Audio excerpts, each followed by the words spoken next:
Friends, I'm so excited for you to listen to this interview with Dave Alpern. Dave is a friend of mine. He is the president and CEO of Joe Gibbs Racing, and he's got some incredible insights on what it takes to be a humble leader, what it takes to be a relational leader, and he's making a massive difference in his industry and in his workplace. Listen up, this is going to be great. This is the Arable Leader podcast. I'm Karl Martin, and we're exploring true, brave, kind, curious leadership. Leading from your soul. Hey, welcome to the Arable Leader, a podcast where we talk about leadership in real life, leadership in real spaces, and we go maybe a little bit deeper and talk about the motivation and the drivers behind the best leaders that we know. So today, a massive welcome to my friend Dave Alpern, who's with me on this podcast. Dave is the president and CEO of Joe Gibbs Racing NASCAR team. And Dave, we're going to talk racing a little bit, but we're going to talk leadership a lot, which we define as the greatest human skill, the ability to influence yourself and influence others. So you guys, you're going to love this. And Dave, before we get into any of the kind of more technical stuff, talk to me about NASCAR, because people are listening from different parts of the world, and I suspect they don't get NASCAR. So could you give me like a 1 minute cliff notes on NASCAR? Is it like Formula One in a circle? Absolutely. Well, first of all, thanks for having me, Karl. For those who've maybe never watched a NASCAR race, so very long season. We start in February and go till November. 38 weeks. We race every week all around the United States. Mostly oval track. So yeah, picture 40 cars that look kind of like the car you drive. Unlike Formula One, they look Chevy, Ford, Toyota, look just like the car you would drive on the street. They turn left in a circle for about 3.5 hours. Our races are long. The cars beat and bang a little bit. They touch each other. They run in packs. 8 times a year, we race on a road course. Again, similar more to what Formula One might do. We even race on the city streets in Chicago, similar to an F1 race. So again, the cars are much heavier. They touch, they rub. Most of the NASCAR events are more like a festival. So people come for an entire weekend and they camp out. There's concerts, there's fair food, there's carnival rides, and it happens to be a race that happens at the end of it. So it used to be considered a Southern thing. Now it's really more of a nationwide phenomenon. And really our drivers, kind of one of the secret sauces is the access to the drivers. So you can get up close to them. Sponsors are standing next to them right before they get in their race car.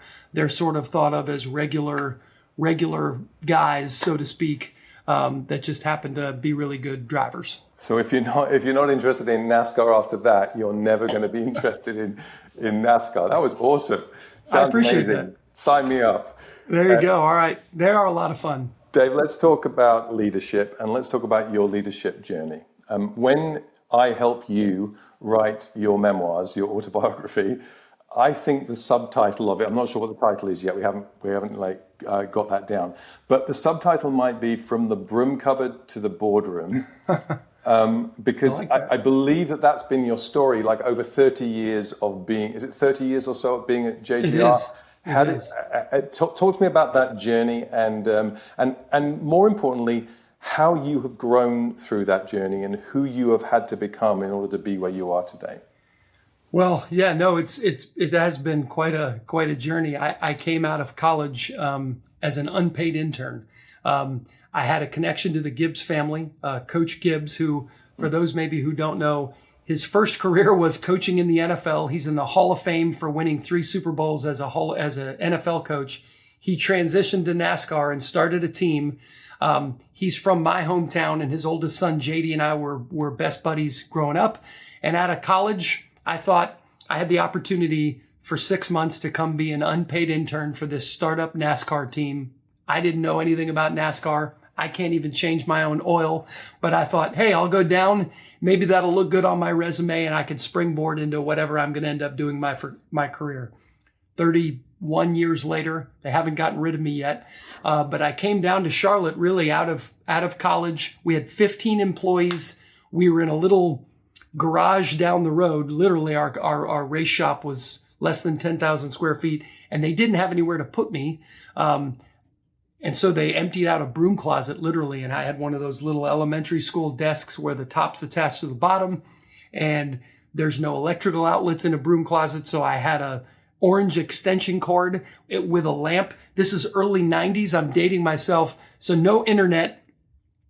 So I didn't have a computer monitor. I had a spiral notebook, this desk, and I had no job description and I didn't know what I was doing. They called me a lot of things, but the college puke, the carpet walker, there were a lot of names for me because I was the only person in the building that didn't actually help the car go fast. And I did everything from book hotel rooms to help put stickers on a car. It was kind of whatever I could do to earn my keep. And I really tried to make myself, indispensable. That's 31 years ago. And now you're in the corner office, you're the president and the CEO, you have a job title and you get paid to do a job. What's changed in you from the moment that you started to, call people on the phone or today when people are calling you to do these kind of prestigious interviews? It's a great question, Karl. So JD had one of the traits that JD had that made him a great leader was great leaders see things in their people that their people often don't see in themselves. And I think JD saw in me leadership ability that I didn't feel like I had. And I think you know me well enough to know I still struggle a little bit with imposter syndrome in that I think my impression when I started my career that in order to be a leader, there was only one leader profile, and it's that alpha Coach Gibbs. Coach Gibbs is the prototype alpha leader. Walks into a room, he's in charge. He loves being in charge. It's natural for him. He takes command. I am very different than that. And I think actually the fact that we complement each other is why we've done so well together. Yeah. I'm more of a reluctant leader. But I think over time, again, JD made me realize that that's okay. Like you said in your intro, leadership is influence. And you can influence people in different ways. You don't have to be the dynamic, beat your chest alpha leader. And I don't mean that in a negative way. I actually admire alpha leaders. Because I am not that, I often wish I had some of those traits. Yeah. But I think JD early on made me recognize, hey, you can have just as much influence and be just as good a leader in the profile that God made you. You don't have to try to be somebody that you're not. And so I think over my 30-year journey has been me discovering, how do I use the way that I'm wired to have just as much influence as if God had made me an alpha leader? That's awesome. So let's dive straight into some of our questions. We ask 5 questions in every podcast: the true question, the brave question, the kind question, and the curious question. And then we ask kind of a deeper question, which we'll hide from you right now, but we'll get to in a moment. So the true question was, I want to build on the imposter syndrome thing. When I think of you, Dave, one of the characteristics that I would place upon you and talk about you as is humility. You're humble. You're a humble guy. And contrary to common understanding, I don't think humility is thinking less of yourself or thinking of yourself less. I think it's just thinking correctly about yourself. It's having a correct understanding of strengths and weaknesses. So let me push you. What are you just great at? What are you better at than anyone else that you know? And maybe conversely, what are you just no good at? Can you still not change oil? Yeah, so I definitely can't change oil. Honestly, I do think God gifted me in a way. I'm very empathetic. I genuinely have the ability, I think, when I'm sitting with someone to put myself in their shoes and to think from their perspective. And that, in a negotiation, like whether we're dealing with a partner, I think one of the reasons I've had success is I feel like victory in one of those is where both sides leave feeling like they won. And you can't do that unless you empathize with the person. And that's whether you're negotiating with an employee to come to work for you or a sponsor. So I do think my empathy and I have good relational skills. But again, it's because I do feel like God wired me to genuinely care and feel empathetic about folks. So I think that's some of it. I try not to be transactional. I try to really be relational in the way that I deal with people. That probably leads to my kryptonite. I probably, because I take a lot of things personally and I empathize with people and I'm an F, I'm a feeler in the Myers-Briggs, I can live in torment many times because decisions, I genuinely feel them. Like they hurt my heart. Like if something, I want peace with people. I'm a peacemaker, and God put me in a position where it's constant conflict.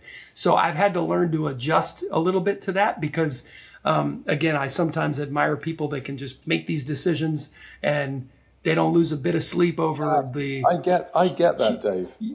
I totally get that because I'm a feeler as well. But I have this thing in me that says, the people that walk into a room and don't care when they're making hard decisions or embracing conflict are exactly the wrong kind of leaders for an organization. The very fact that it breaks your heart, but you're still going to make the decision, makes you a great leader, right? It's like you've got a heart that's soft, but you've got a head like flint. You're going to do it because doing the right thing is the right thing. Yeah. But how you do it and how you feel about it is that's what makes you a good leader.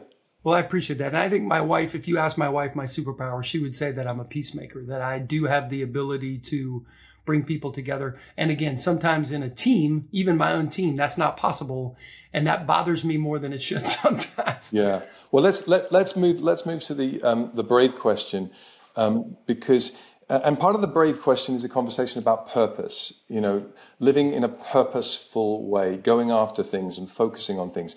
I love that JGR, it seems to me, and I might be wrong, but I've been around a bit.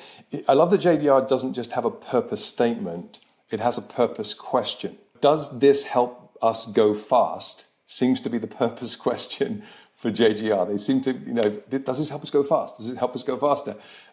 Tell me about that and tell me how it plays out.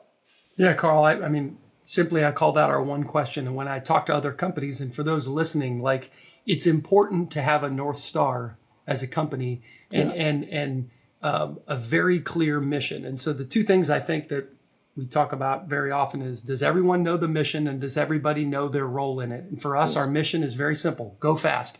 And it sounds simple. It sounds a little cliche, but when we started 31 years ago, we knew that if we're going to beat the icons of the sport that we're competing with without any other outside businesses. And again, one anecdote here is that many of the other NASCAR team owners are billionaires or they own other businesses that can help supplement. This is all we have. So this has to run as a normal business. So our philosophy going in was, if we lead the most laps and win the most races, everything else will take care of itself. Sponsorship, recruiting people, having drivers want to be here. So when I literally came from here from a capital budget meeting where we were making decisions and we broke everything into two categories: things that make us go fast and things that don't. And the things that make us go fast are going to get approved first, because that is at our core business. If we are going to be a successful NASCAR team, we've got to stay focused on, if we don't go fast, nothing else matters. And I guess that in that situation, which is it's a great statement and it makes a great statement, I guess you have to be aware of the law of indirect effort, that there are certain things that don't feel like they make you go faster. 100%. But actually, if you don't apply yourself to those things, you'll never go fast. Things like culture, things like how you treat your employees, things like the way we do things around here, they also help you go fast. They're just not mechanical, right? 100%. And you've seen on our wall downstairs, we have a purpose statement. I kind of define our culture this way as a three-legged stool of honor God, put people first, and relentlessly pursue winning. So the winning by itself, like you just said, if that's all you focus on, it doesn't work. But I think honoring God and putting people before profits, I think winning becomes a byproduct of those two things. And so we have that on our wall. We try to remember that three-legged stool, that, hey, if we do things the right way and we treat people the right way, the winning will be a byproduct. But that is a leg of the stool, relentlessly pursuing it, because the people that we're chasing, they're working hard. They're really smart. So you can't just, you got to get after it. As Coach says, you got to stay after it. Let's talk about kindness, because for me, one of the great superpowers of all great leaders is kindness.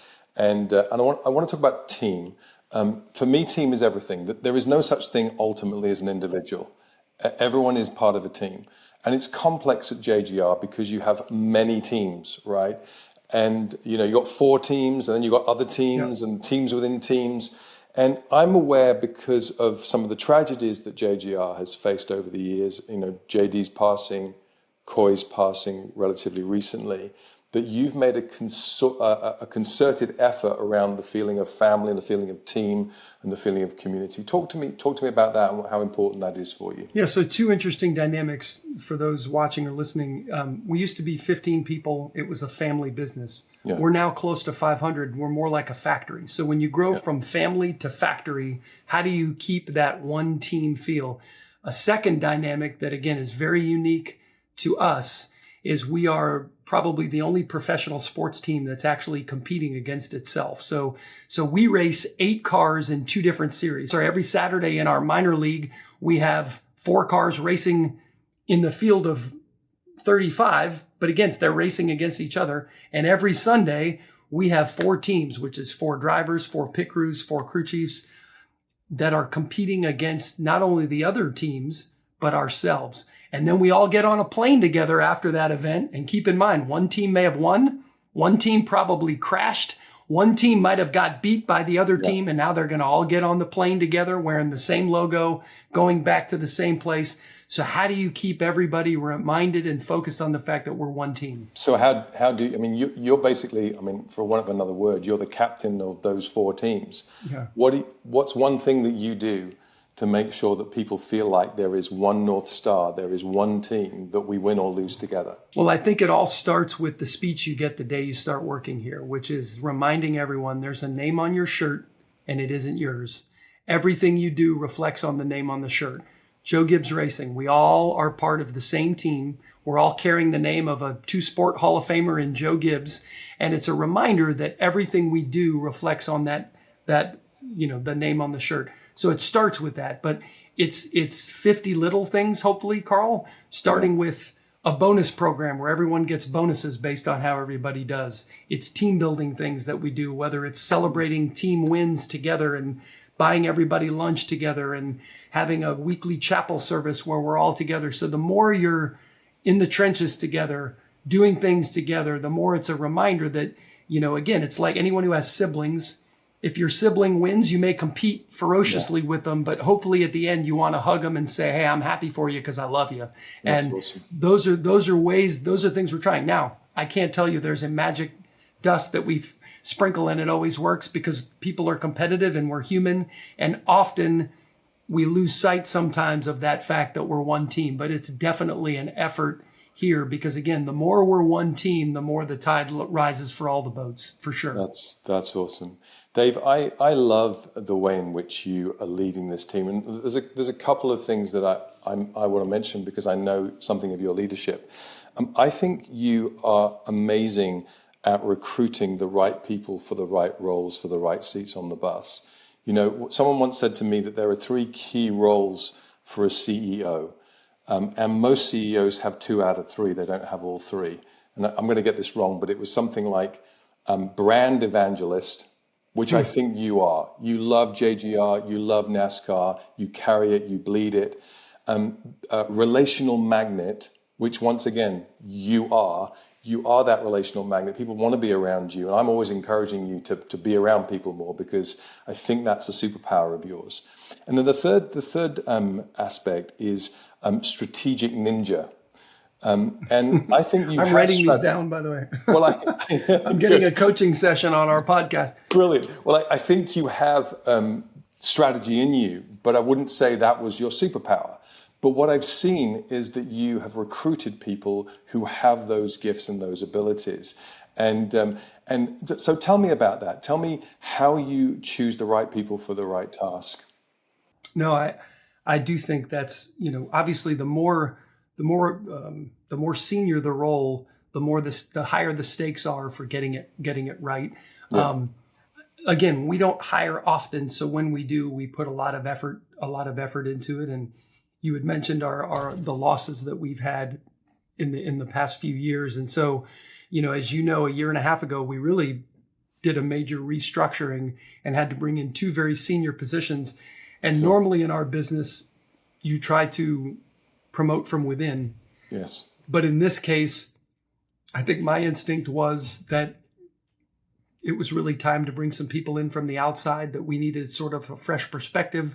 We needed some expertise from the outside. And I think we went through a very thorough process, as you know, where we put together a hiring committee. We started with, and again, something that I think might get overlooked often is we started with what are the traits of the leaders that we're looking for. Let's start with that.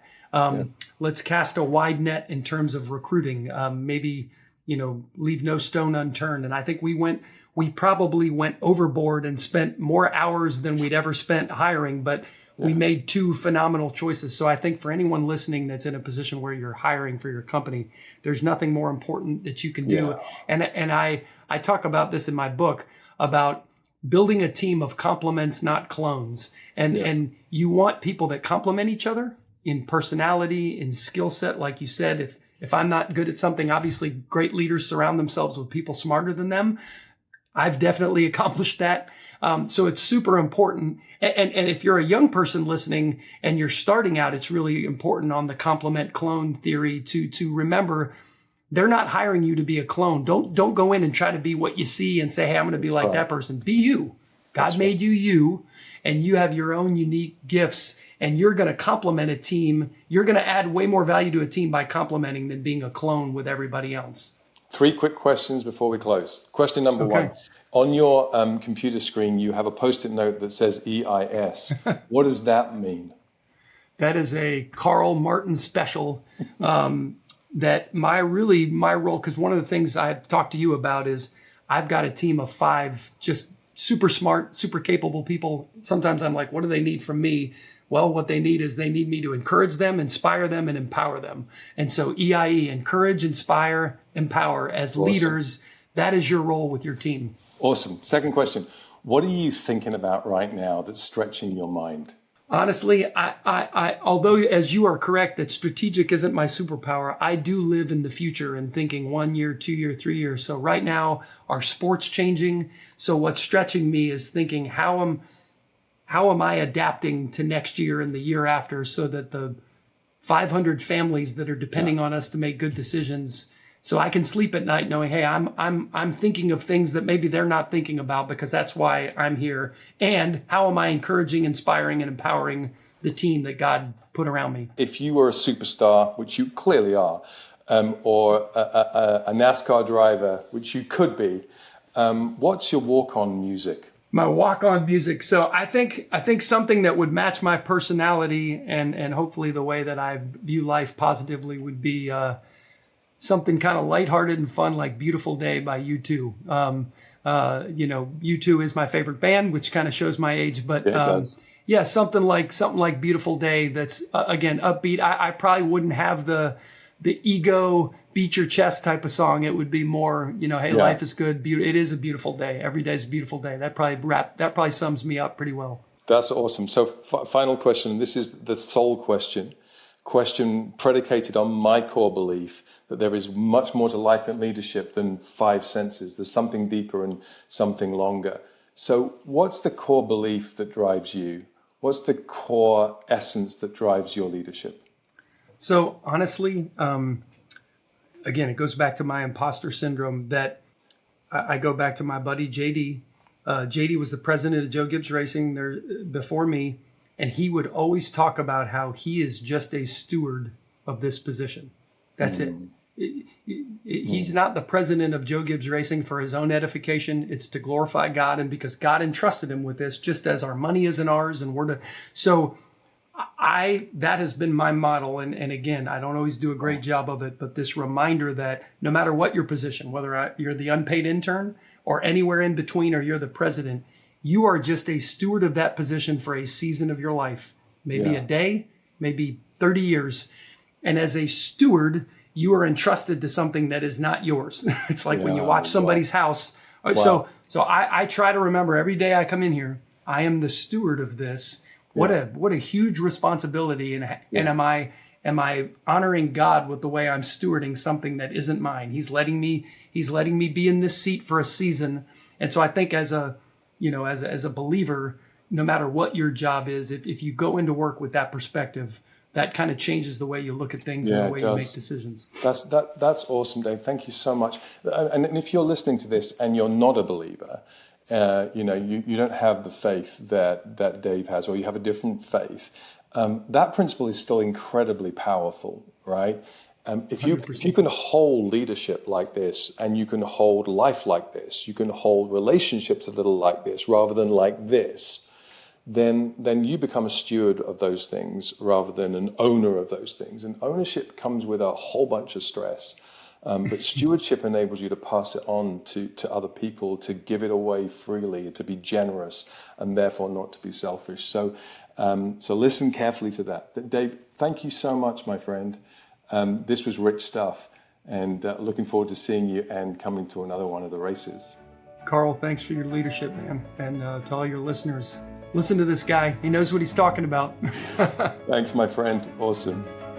You've been watching The Arable Leader with Karl Martin. Subscribe for more episodes with great leaders. And you can also listen to The Arable Leader wherever you get your podcasts. For more resources for leading in a healthy way, visit arableco.com and check out Karl's new book, The Cave, the Road, the Table, and the Fire.